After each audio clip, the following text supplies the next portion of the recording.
Hello everybody and welcome back to virtual learning here at Franklin Simpson High School. Today is Tuesday, December 1st, and we are getting started with the Enlightenment today. Yesterday's video was all about our syllabus and just revisiting some of the expectations for virtual learning, and today we get back into content. So, what is the Enlightenment?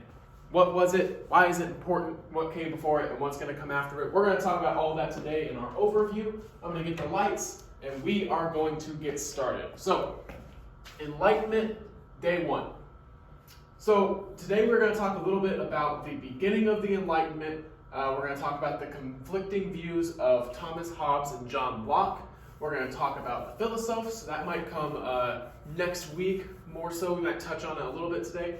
And the new ways of economic thinking. So the Enlightenment is going to lead to the ideas that will spark the American Revolution, which is what we're going to talk about when we come back from Christmas. So it's important that we understand what those ideas were and how they sparked that American Revolution, which I'm sure we talked about, which I'm sure that we've gone over before in middle school. I'm not sure which grade you guys would have done that in, but I'm sure we all have a little bit of base knowledge about the American Revolution.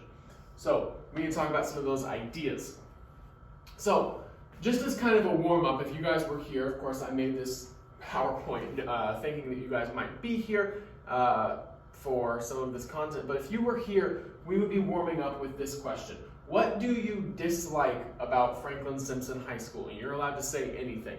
Well, you would be. So just think about that right now. What do you dislike about Franklin Simpson High School? It could be the lunch, it could be that you have to wake up at 8 a.m. to get here, it could be the teachers, could be the dress code, whatever you want. And then what suggestions do you have that would make the school better? A lot of times we get caught up in our ideas of what we don't like so much that we forget to focus on the things that we can do to improve them.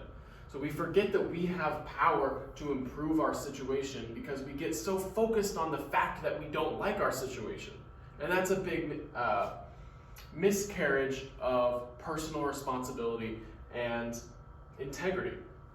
So what suggestions would you have to make it better? So don't get so caught up in the first question that you forget to get to the second question. So think about it for a second. Think, what are some things that you don't like about Franklin Simpson High School, and what can you do to make them better? And that's what they're going to do in the Enlightenment. That's what these guys, John Locke and Thomas Hobbes, are going to start thinking about things differently. We're going to go into that. So, very famous quote from Rousseau. He's another one of the philosophers. Man is born free, yet everywhere he is in chains. What do you think that means? We're going to talk about this more later. I'm going to let you guys think about what that means. Man is born free, yet everywhere he is in chains. A very, very famous quote. You will hear about this more as you go into American history next year, and even further if you decide to take your education to a higher level, you will hear about this quote constantly. So what does it mean, and how did ideas like this start the democratic revolution around the world and the Enlightenment? So, ideas are great. War is violent. If great ideas lead to violence, then are the ideas truly great? So, we're going to be talking about some revolutions. We're going to be talking about the scientific revolution today. We'll talk about the American Revolution and the French Revolution when we get back. Two very, very violent, war-filled and death-filled revolutions were the American Revolution and the French Revolution. And they were sparked by ideas that we now consider to be very, very great ideas. Just about personal responsibility and nature and your role in society and the government's role in society. Because at the time, the government had such a huge role and there are very few checks and balances. We'll talk about the idea of checks and balances and how that came to light during the Enlightenment. But these ideas, they led to very, very ugly revolutions, which at the time people used as rationale to say, hey, if these were so good, why are they being so deadly? So it's an interesting question. If great ideas lead to violence, then are the ideas truly great? And throughout this unit, you're going to see that these questions are very, very difficult to answer. When we were in class, you might remember when we did that corner activity. If you strongly agree, you were in this corner. If you strongly disagree, and then we had a completely neutral. This would be the ideal time to remember that game and remember that for each of these statements that we'll go over for the next 2 weeks, You might have a completely different view than I do. You might have a completely different view than your classmates do, and that's all okay. But these ideas were revolutionary at the time, and it's very important that we go over them and their impact.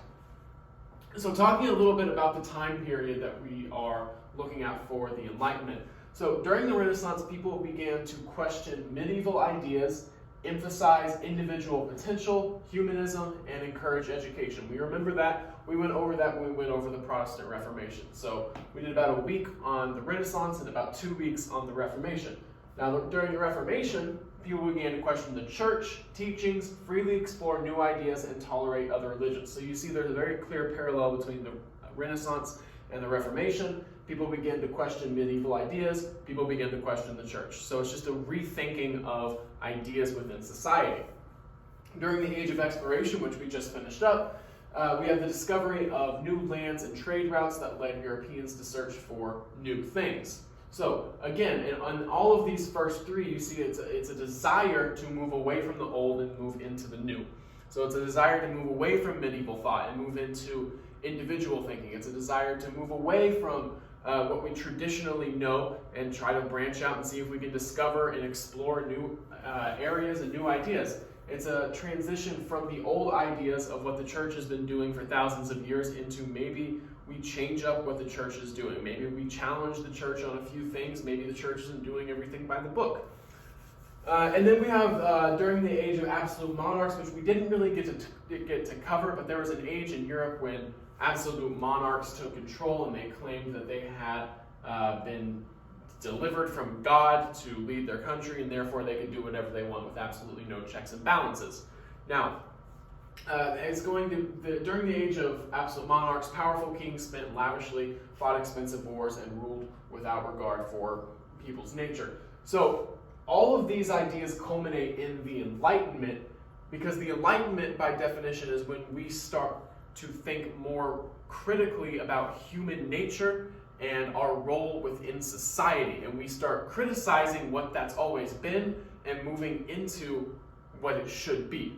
And not just our role, but the government's role as well. What does the government do? What power does the government have, and what power should the government have? Should the government have as much power as we give them? Should the government have less power, more power? These are questions that are going to be asked and answered during the Enlightenment.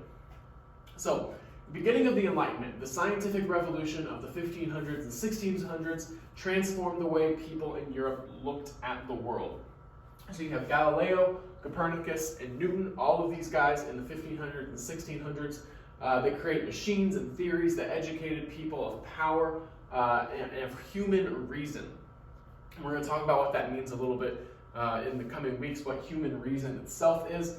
A belief that natural law or rules discoverable by reason governed scientific forces was beginning to be applied to other ideas. So again, we have this, anytime we talk about a revolution, the word revolution means a transition from what you had to what you now have.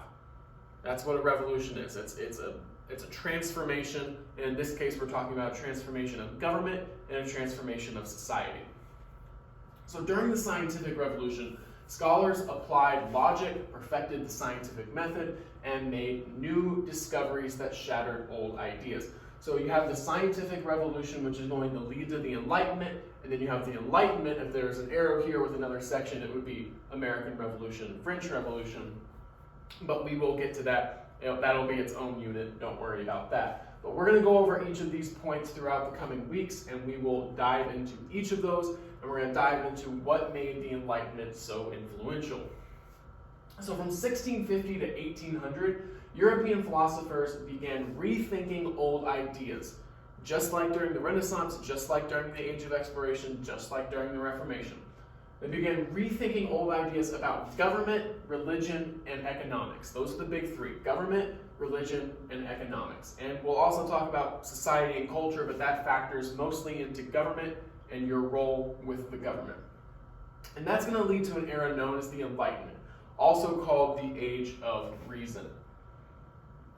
So these are probably the two main figures of the Enlightenment. They are going to be the most quoted, and they have very, very interesting ideas about human nature and government.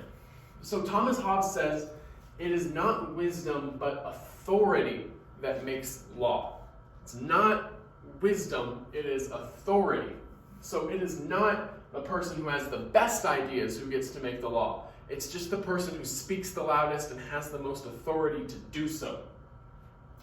So in John Locke, he's going to say, all mankind being all equal and independent, no one ought to harm another in his life, health, liberty, or possessions. So this might sound a little familiar because Thomas Jefferson's going to take those words and he's going to put them in American documents. He's going to put that, and he's going to say life, liberty, and happiness. John Locke is going to say life, liberty, and property. Of course, he says life, health, liberty, or possessions. So both of these guys, we're going to dive in. We're going to have a whole day where we talk just about Thomas Hobbes and John Locke, and we go over exactly what they believe. But this is just an introduction. So what I want you to do for today, there is an assignment posted on our Google Classroom page. After you finish watching the video, please fill out the Google form to get today's points. And remember to mark yourself as present in Infinite Campus. As always, I have office hours all day on Monday, Wednesday, and Friday, so please let me know if you need anything from me. Just email me. We can set up a time to meet. And if you don't have any questions, once you finish today's assignment, you are all set to go. And I will see you with another video tomorrow.